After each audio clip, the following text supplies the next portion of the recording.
যে আমাদের উপমহাদেশের বড় বড় ঐতিহাসিক ঘটনাগুলি আমাদের মনোজগৎকে কিন্তু আটকে ফেলেছে। 47 আমাদেরকে যে কাঠামো দিয়ে গেছে, চিন্তার কাঠামো, ওই কাঠামোর মধ্যে আটকে থাকাটা ঠিক হবে না। আমি একজন রাজনৈতিক কর্মী হিসাবে যেহেতু দীর্ঘদিন এই পথে চলাফেরা করি এবং যেহেতু দেশে বিদেশে অনেকের সঙ্গে কথাবার্তা বলার সুযোগ আমার হয়েছে, বিশেষ করে এই সাবকন্টিনেন্টে, আমি প্রায়শই দেখেছি, খুব সঙ্গত কারণে, এটা কোনো অপরাধ না, যে আমাদের উপমহাদেশের বড় বড় ঐতিহাসিক ঘটনাগুলি আমাদের মনোজগৎকে কিন্তু আটকে ফেলেছে, খুবই কঠিনভাবে আটকে ফেলেছে। যেমন একটা এক্সাম্পল দেই, মনে করেন 47-এর ঘটনা, আমাদের সাহিত্য, আমাদের শিল্প, আমাদের চলচ্চিত্র, আমাদের মনোজগৎ, সংস্কৃতি সবকিছুকে কিন্তু একটা বিরাটভাবে প্রভাবিত করেছে। এবং মোটা দাগে কিন্তু 3 ভাগে আমরা কিন্তু দেখেছি একটা স্কুল তৈরি হয়েছে এই বিষয়ে চিন্তা করার জন্য, কথা বলার জন্য। একটা হচ্ছে যে অবিভক্ত ভারত ভেঙে গিয়েছে, ফলে এটা খুব একটা ভুল হয়ে গেছে, এটা বিরাট অন্যায় হয়ে গিয়েছে, এটাই ছিল সঠিক। অবশ্যই এর মধ্যে লুকিয়ে থাকে অবিভক্ত ভারত মানে একটা বিশেষ ধর্মীয় সম্প্রদায়ের ভারত, যেটা ভুলে গেলাম নামটা, আমাদের এই যে বিজেপির প্রধান যে তাত্ত্বিক নেতা আশুতোষ মুখার্জির ছেলে, না আশুতোষ মুখার্জির ছেলে, যিনি প্রধান নেতা ছিলেন ওনাদের, শ্যামাপ্রসাদ মুখার্জি অত্যন্ত বলিষ্ঠতার সাথে কিন্তু তখন বলেছেন, and he was very clear, তার কিন্তু কোনো অস্পষ্ট ছিল না যে একটা অবিভক্ত ভারত দরকার।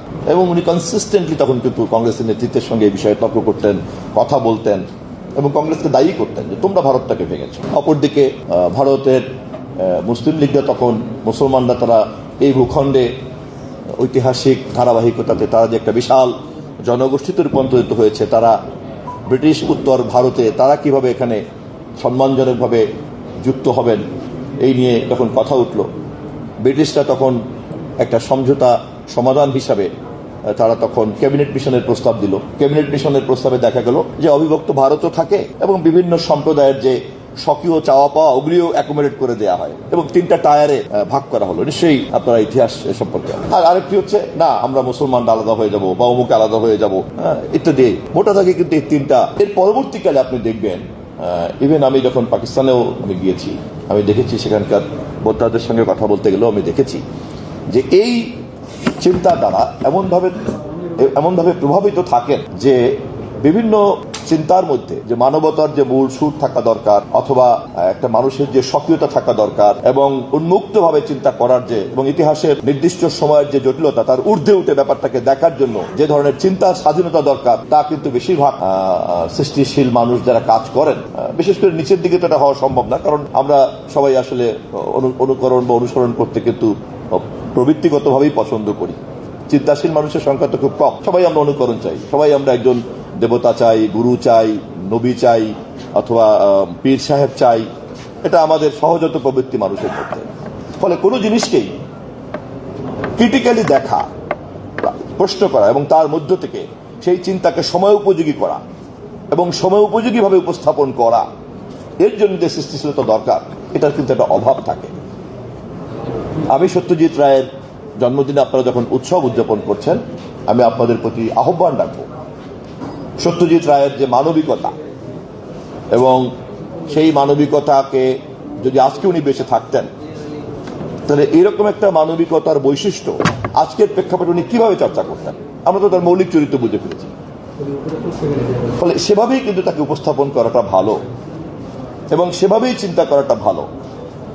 47 আমাদেরকে যে কাঠামো দিয়ে গেছে, চিন্তার কাঠামো, ওই কাঠামোর মধ্যে আটকে থাকাটা ঠিক হবে না। আমরা যখনই আমাদের বাংলা সাহিত্য সংস্কৃতিকে প্রভাবিত করেছেন এবং আরো দীর্ঘদিন যাদের প্রভাব বিস্তার থাকবে, রবীন্দ্রনাথ ঠাকুর, কাজী নজরুল ইসলাম, সত্যজিৎ রায়, তারপরে আপনার সাহিত্য অঙ্গনে অন্যান্য যারা আছেন, বিভূতিভূষণ থেকে শুরু করে অন্যান্য যারা আছেন, যারা কম বেশি পাঠ করেছেন, যারা বেশি পাঠ করেছেন তারা আরো বেশি জানেন। কিন্তু আমার বক্তব্য হলো যে এটাকে বোঝার ক্ষেত্রে এবং এটাকে অনুবাদ করার ক্ষেত্রে একটা স্বাধীন চিন্তার প্রয়োগ থাকা দরকার, একটা স্বাধীন মনোজগৎ থাকা দরকার।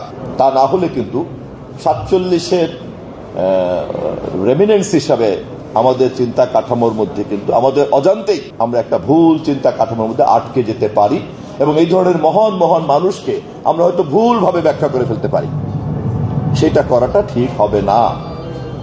আমি কেবলই ছাত্র এবং কেবলই একজন অনুসন্ধানী দর্শক, পর্যবেক্ষক। আমি আমার সেই জায়গা থেকে এই বিনীত নিবেদন রাখছি ইতিহাস এবং ঐতিহ্য পরিষদ।